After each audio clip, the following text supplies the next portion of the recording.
Javier Betancourt from the Citizens Independent Transportation Trust. Thank you for being here. And what do we have here? We have a cake to celebrate your 100th episode on your podcast, and we are so delighted to do this. So you've been with the department for 8 years now. Yeah, today is actually my anniversary date. January 8th, started 8 years ago today. It's incredible. Longest job I've ever had, Mike. Right. And just goes to show you how much I love it. Right.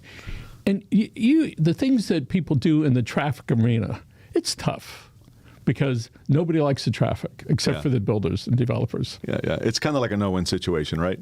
When people think of traffic, it's generally in a negative sense. And yet, it's the most critical thing that I think any local government or any government can do.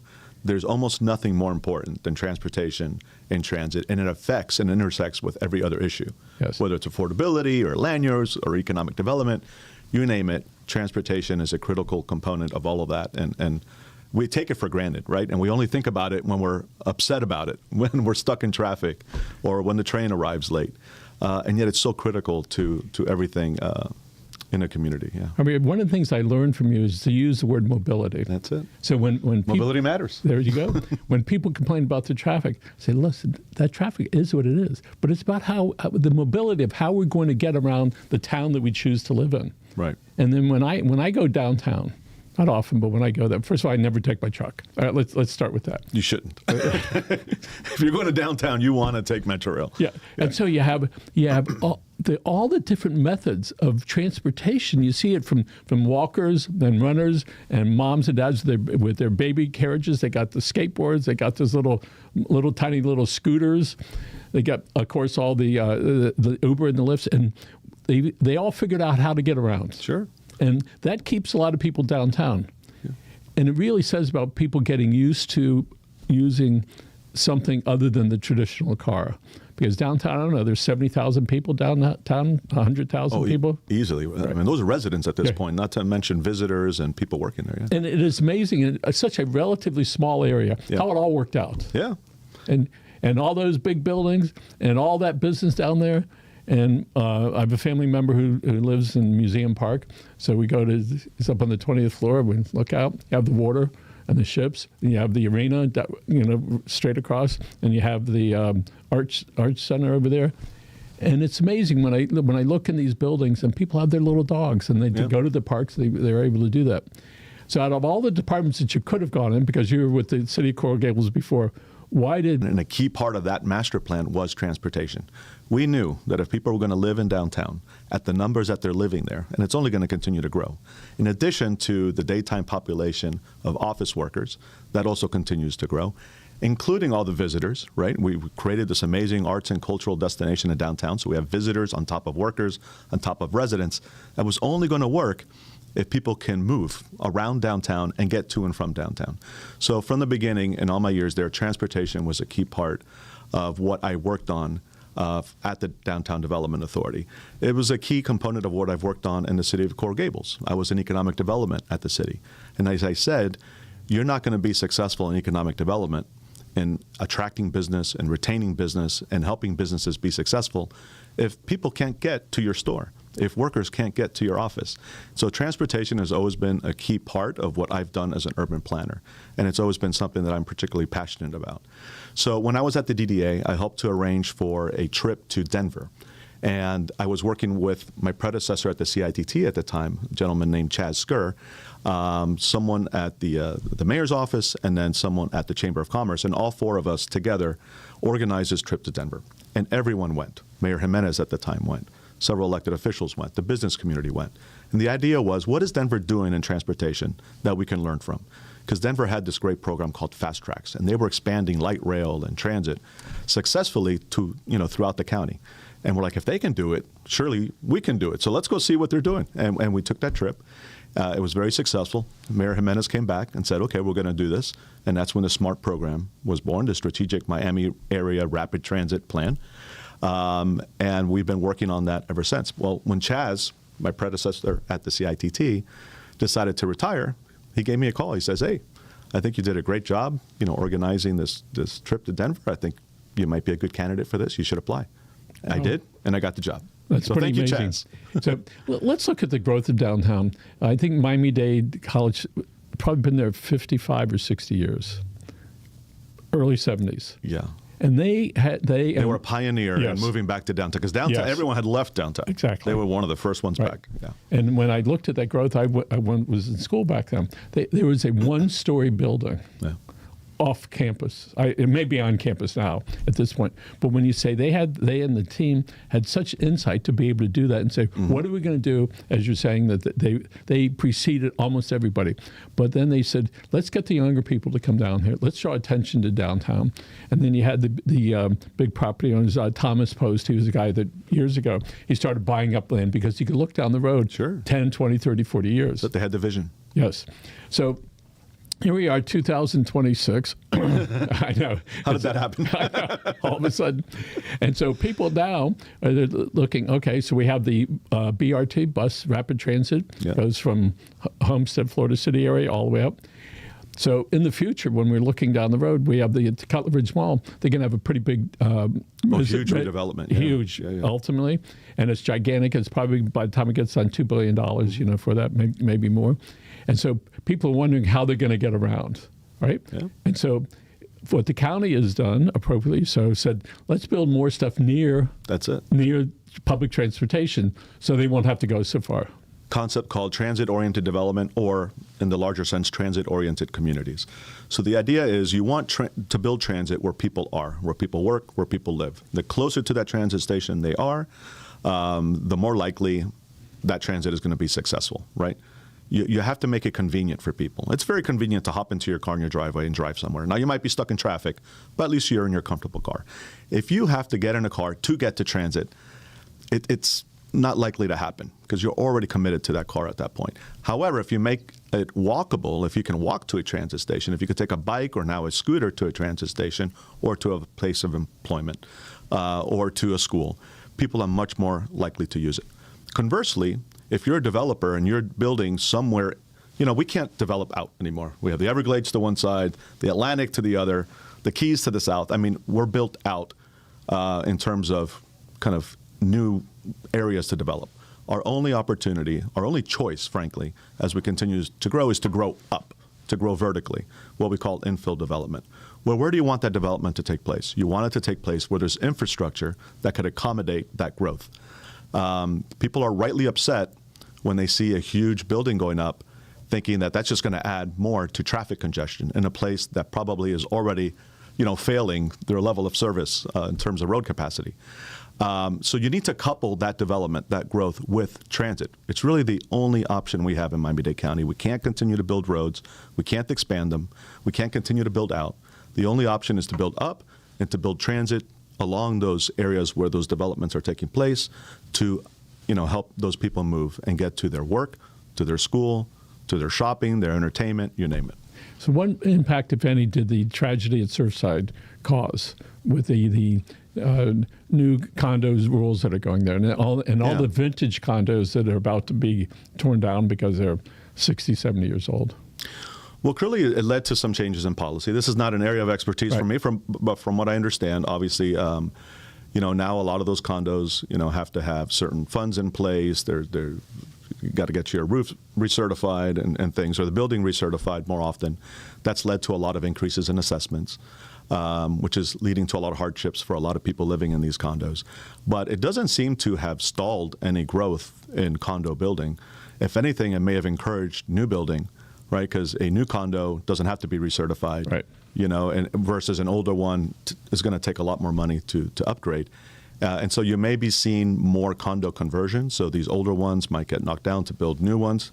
Chances are those new ones are going to have many more people, which only means they need more transit to accommodate that growth. And so I think just trying to make that connection between Surfside and transit, I think over the long run, it is going to essentially lead to the need for more alternative mobility in these areas as the density increases, basically. One of the things we recognize that we have to create the future. Yeah. That's what planners do, looking out 5 years, 10 years. I got a call the other day. Michael, I want you to know that this new road is going in. I said, okay, when is that? Well, it's another 25-year plan. I said, and that's how far a lot of the folks that are in your field are involved in this. You have to, right? If you're not looking ahead you're falling behind. By the time something happens, it's almost too late to do things correctly because you have to retrofit it. If you have the presence of mind of looking 25 years ahead, seeing where the growth is going to take place or should take place, then you could put in the proper infrastructure to service that. You can make better decisions and ultimately provide infrastructure in a much more efficient and effective manner. The problem with Miami, in many ways, on the transit subject, is that it was built around the car, right? All these subdivisions and all these things were built around single-family neighborhoods, highways, auto-oriented. Now that we've come to realize that transit is really our future, we're having to retrofit a lot of our infrastructure to accommodate that transit. It's very difficult to do. It's much more expensive. It creates a lot more issues to do it after the fact than if you were to have planned for it in advance. So a controversial issue was the extension of, I think it was 836, going down the Kendall Parkway. Kendall Parkway. It's a yes, then it was no, then it was a maybe. What's the latest public information about any movement with it? Yeah, so coincidentally, I also serve on the board of directors of the Greater Miami Chamber of Commerce, a great organization. And we recently received an update from the Greater Miami Expressway Authority, and that is their project. And it's they're still moving forward with it in the planning stages. What we heard is that they currently, the numbers increased, like everything else in life.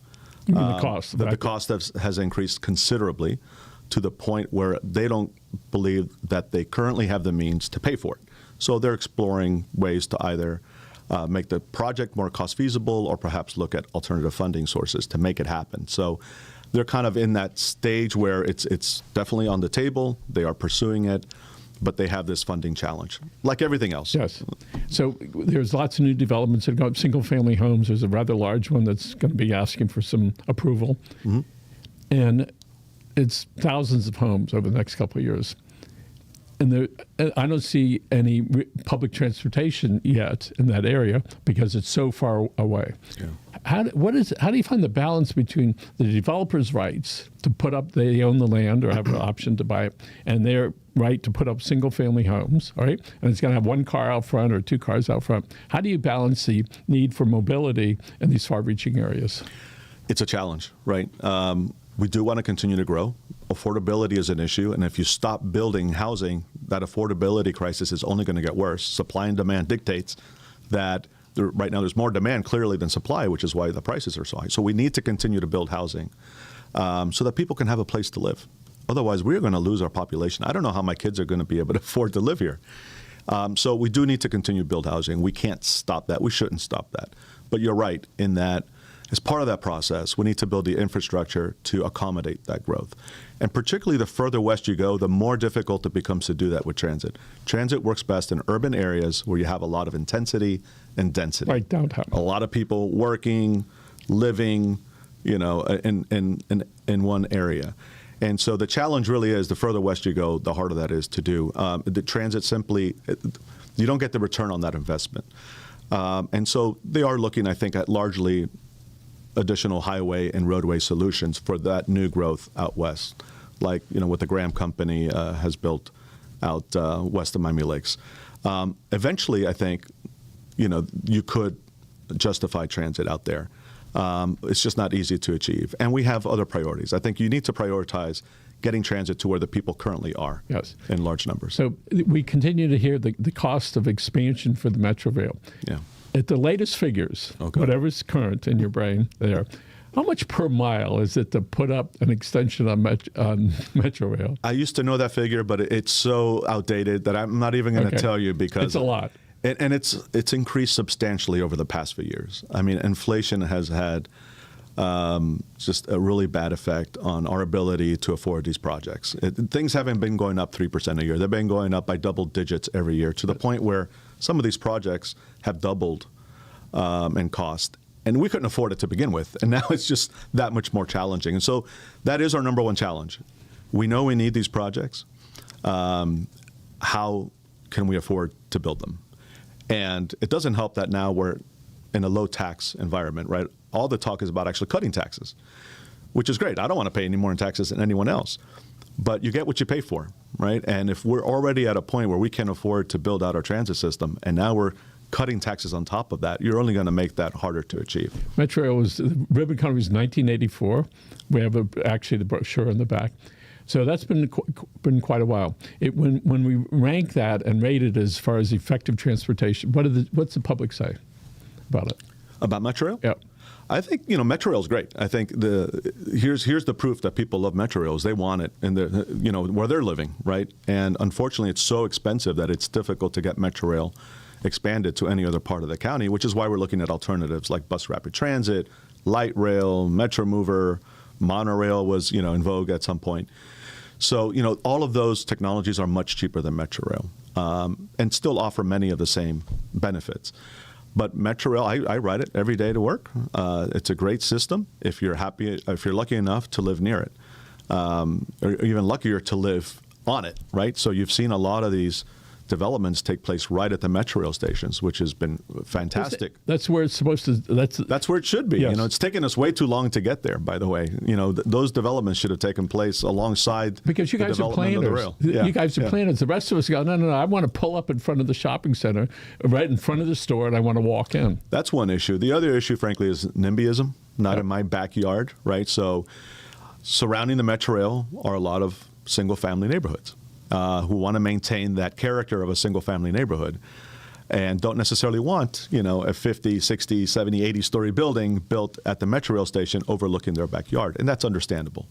But something has to give. Something has to give. And that is the most logical place to build these larger developments. That's where it has to happen. We need to do that in a way that is respectful of and, is sensitive to the context in which they're built. But, we have to get away from this idea that all these neighborhoods have to just remain single family because that's not realistic. I'm acutely aware of property owner rights wherever they are, on wherever it is. And when we see people expressing themselves, we think that's the greatest thing in the world to be able to do that. And ultimately, the homeowners say one thing, the developers say another. Yeah. But at some point, there's a balance. Yeah. And so we know it's going to continue to do that. We know that the budget for Miami-Dade County, it's last year it was a big to-do. This year, hopefully within 6 or 7 months, it'll be moving along nicely. Right. So we wish the administration lots of good luck with doing that because people, as you're saying, people don't want to pay more taxes, but we want more services.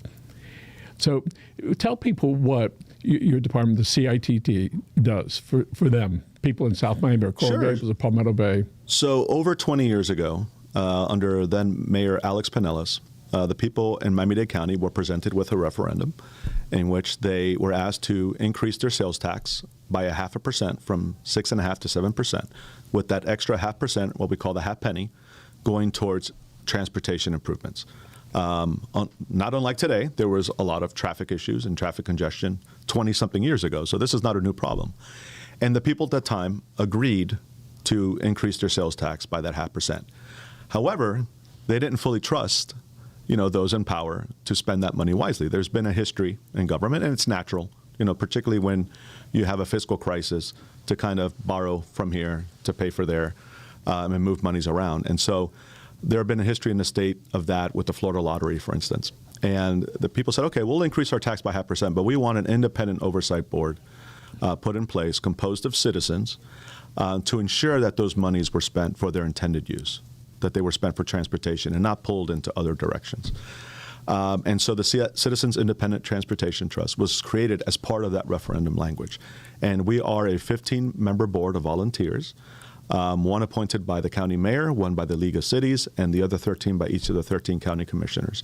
All true citizens. They volunteer to do this, composed of a variety of professions. And they meet on a monthly basis to review projects requesting half-penny funds. 20% of the funds also go to the cities, and that's distributed to the cities by population. So the largest city, Miami, gets the bulk of the funds. Other cities get a little less. And so we oversee their use of funds as well. So our core mission is to review projects to ensure that the money is being spent appropriately on actual transportation and transit projects. So that's the core function. The second core function, I would say, is ensuring that the promises were made to the people in exchange for increasing their taxes are kept. So when the people were asked to increase their sales tax, they were promised a litany of projects. Expansion of transit was one of them, but also expansion of roadway projects. Also fare-free transit for all seniors, regardless of income. Series of promises were made. So we're there to ensure that we continue to advance those projects that were promised to the people. We haven't achieved all the promises yet, all these years later, and so we continue to push for that as well. I see Palmetto Bay is in the news quite frequently about their transportation issues, but explain to the people some of the projects specifically, if you can. Yeah, so in terms of the municipalities, as I said, they get about 20% of all the funds, and incidentally, we're collecting about $450 million a year. So 20% of that for the cities is about $90 million. Palmetto Bay, as an example, gets a very small percentage of that. They then have to spend all of that on transportation. A minimum of 20% of what they get has to be spent specifically on transit. So the way a lot of municipalities are spending their transit dollars on either a fixed guideway transit service, many of them call them trolleys, some call them shuttles, but you see these throughout the county. Those are all paid for with the city's use of their own half-penny funds. So it goes at the county, CITT, and then you give us percentage of that to each of the cities, and out of that, you've dictated how it has to be spent, but not which in general parameters, right? Yes. 20%, minimum of 20% on transit, although many cities spend more on that. Coral Gables spends almost 100% of what they get on their trolley. They have a fantastic trolley system. And they're known for that. They're known for that, to their credit. Now, as technology has changed, things like rideshare have been introduced. Many cities are now spending their dollars on on-demand transit service or micro-transit. And we've had, Freebie as my guest on this program in the past. Most of the cities are using Freebie as the vendor for this service, but that is also paid for with our half-penny. And what that service does is it's on-demand. In other words, it's just like Uber or Lyft. It picks you up where you are, and it takes you directly to where you want to go. And you hail it on an app. And by and large, I think those are fare-free as well, the ones that the cities are promoting. So the cities are doing a lot with their half-penny in terms of their trolleys and their on-demand. And then many of them use the rest of their funds towards other transportation projects, roadway widenings, resurfacing, traffic circles, bicycle pedestrian mobility, which we would love to see more of. I think we are well behind our peer cities in terms of our bicycle and pedestrian infrastructure, and it's an area of opportunity for us. And we see Victor Dover all the time. He's like one of the, there we go, got a nice note over there. Make sure I can't read that from here. That's what happens when you're 8 years in. So traffic circles, we're here in South Miami, we see them all over. And if I remember right, out of the city's percent that they got, they put in an alley that was terrible. It was 4 blocks long. They put it in. It was a couple $100,000. So we thank the city for doing that. We had the most ignored alley, in the city. And then if I remember right, when Mr. Skur was here, the 62nd Avenue here was redone, right? And that was from that's part of that half-cent sales tax. And when the neighbors that live here with the traffic circles, it can help change the feelings people have about a city. It makes it into almost a village, a town, if you will, rather than just a city. Yeah. It gives it that extra look, right? Nice circles, stop signs, yield sign, or whatever signs they feel like putting up that day, but very effective in beautifying it and slowing down the traffic. Yep. It's all interrelated, right? Yep. So you can't build a good community where people interact and they have gathering spaces without factoring in transportation infrastructure, because so much of the public spaces are dedicated to cars. And that's critical, right? We need the ability to move around in our automobiles in this town. Absolutely. But we also need more of that right-of-way dedicated to things like walkability and bikeability and gathering spaces. A perfect example is the Underline. Right, so the Underline is a project I think everyone knows at this point. And the Underline is much more than just a bicycle pedestrian path, although that is a critical component of it, and that's allowing people to take their bikes or walk to a metro rail station, which is fantastic. But it's also becoming a gathering place. It's a place where people who are increasingly isolated in their homes because they may be working remotely, a lot of the things, they may be on their phones all day interacting with their friends instead of meeting up at a bar. So we really need to encourage places, and we need to invest in places that bring people together. Otherwise, the community is going to continue to split apart, and we're seeing that happen nationally. I'm glad you brought that up, because for years, don't go near the Metro Rail. Don't go underneath it. It's terrible. My father used to be a runner. He would run up and down. This is 40 years ago. I go, are you crazy? You never know what could happen. So here it is, years later. Yeah. It's this beautiful linear park, and with it, and all up and down US 1. It's really tremendous. Really, the people whoever invented that, all right, who are so well, and so that's a testament to the power of people. It really is. That was not a government-led project by any means. It was one person with a crazy vision and a crazy dream and the tenacity to see it through. Her name is Meg Daly. Meg is the founder of the Underline.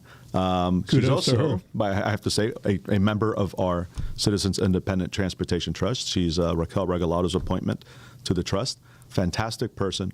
But she had the vision, but then really the tenacity and really the intelligence to pull together people to help her achieve it, and has just never given up. She's someone who doesn't take no for an answer. She hammered that thing through as many times as people wanted her to stop. That project, started with one citizen wanting to make a difference, and there it is, right? And so I think we need a lot more of that in this community, and I think she set a great example for how to achieve that. Wayne Gretzky said, don't go where the puck is, go where it's going. So where is CITT going in the next half a dozen years? So the CITT, like? I mean, number one, I believe in keeping the CITT efficient, right? So in terms of growth, I'd like to stay. I think we're the smallest department in Miami-Dade County, and I'd like to maintain that. We're going to continue doing what we do, which is to ensure that the funds are spent as they were intended to. We're going to continue to push for the implementation of the promises that were made to the people under the People's Transportation Plan. A key core of that promise is expansion of rapid transit through the SMART plan. So we really want to see some of those SMART plan corridors advance. There's one called the Northeast Corridor that would run along the Bright Line tracks, which is just, it's so ripe for implementation because the tracks are there. We have a willing partner in Bright Line. We had federal and state funds committed. The state, unfortunately, last year pulled their funds. We're trying to get those reinstated. And so it's difficult, but we need to continue to push for those projects. I want to continue some of the innovative things we've done at the CITT to better engage the community. I think the community deserves to know what's happening with their half penny. An informed public ultimately leads to better governance. And so we've put a lot of effort into informing the public and educating them and engaging them on what's going on with their half penny. That's why we launched this podcast 2 years ago. It's why we're 100 episodes in. It's a format for educating the public on what's happening in transportation. And then lastly, I want to continue to grow an innovative program that we launched called the Ambassador Program. So this is really relying on our transit riders to be our eyes and ears on the system. No one knows it better than the people who are using it. And so you apply to be an ambassador. If you're accepted, you get access to an app where you provide your daily feedback on your experience. The bus arrived on time. The driver was courteous. It's not all negative, right? Positive feedback as well. We then take that and provide it to the transit department for them to address issues and nip it in the bud before it becomes a bigger issue. That program is now at well over 100 ambassadors. We'd like to continue to grow that and leverage it to see what else we can do with those volunteers. And sometimes it just takes one person to make that difference. And there was a fellow years ago, his name was Denny Wood, handicapped guy. Mm-hmm. This guy was arrogant, but you know what he got done? All those set-aside handicap signs and parks, that's because of one man down here. And what he used to do, when the signs went up in the parking lots, people would ignore it. He would go on his wheelchair and park behind the people. And the drivers say, I'm going to call the cops. Good, I hope you do. And that made the difference. Now it's like, do not park over there because you're going to get towed and you can pay this huge fine. So it does take one person to get and a team to make this difference. I think you made a big difference. Well, thank you. Appreciate that. And I'm so glad that you're in this transparency stage because even though not a lot of people say, oh, I heard it or I saw it or want to talk about it, they're glad to get that information so they can process it. So if somebody wants to reach you, they can go to CITT here and they can reach you on your phone. All right, we'll give you its home. No, they can call you or email you, and you can answer some of the questions. So transparency is one of our values, but so is accessibility and responsiveness, right? So absolutely, we want to hear from people. Visit our website, miamidade.gov/CITT. We have a wealth of information there, plus ways you can reach us. Also, please follow us on social media. We are, often promoting or educating the public about these projects via social media. So sign up for all of we're on LinkedIn, we're on Facebook, we're on YouTube, we're on X, you name it, we're on it. There's no reason not to be informed. And you have a whole team that works with you on putting this together here. Yes. So why don't you tell us who they are? Thank you, because I definitely wanted to give them a shout. I have two of them here today, Carla Damien and Joey Garcia. Oh my God, I just know him as Joey. So they're on camera, guys. Look at that. Oh yeah, I love it. Yeah. Say hi to the public. So we, as I said, have a small team. We're 12 people, and I couldn't do anything I do without my team. And actually, my proudest achievement in the 8 years I've been here was to build and maintain a strong team of not only dedicated professionals who are great at what they do, but we all get along, and that's very unusual in this day and age. We're really just very supportive of each other. We call ourselves a family, and we act that way. We don't just say it. And that team is extended to my board of volunteers. So really, at the end of the day, the CITT isn't me or even my staff. It's those 15 members that show up on a regular basis, volunteer their time, put in the work to ensure that the taxpayers' money is being spent wisely. And I have an amazing board of dedicated, passionate, knowledgeable volunteers who also all get along, which is really unusual in this day and age. They're civil, they're collegial, they're collaborative. I couldn't ask for a better team. Wonderful. Javier Betancourt, thank you very much for joining us. Thank you, Mike. And by the way, I forgot to thank my partners, right? So we can't do anything without partners. And there's been no greater partner to the CITT than Miami's community newspapers. You've been amazing. You've allowed us to broadcast this podcast out of your studios. You also have a great team. So and Tony right over there, Priscilla, she's yeah. back there. Graduated from FIU a couple Mondays ago. Go Congratulations Panthers. to her. So anyway, we're going to wrap it up. Let's look in this camera right over here. Folks, number one, thank you for joining us. Number two, my brother Grant and I subscribe to the Disney rule, which is when you hug someone, don't stop until they do. Thanks for joining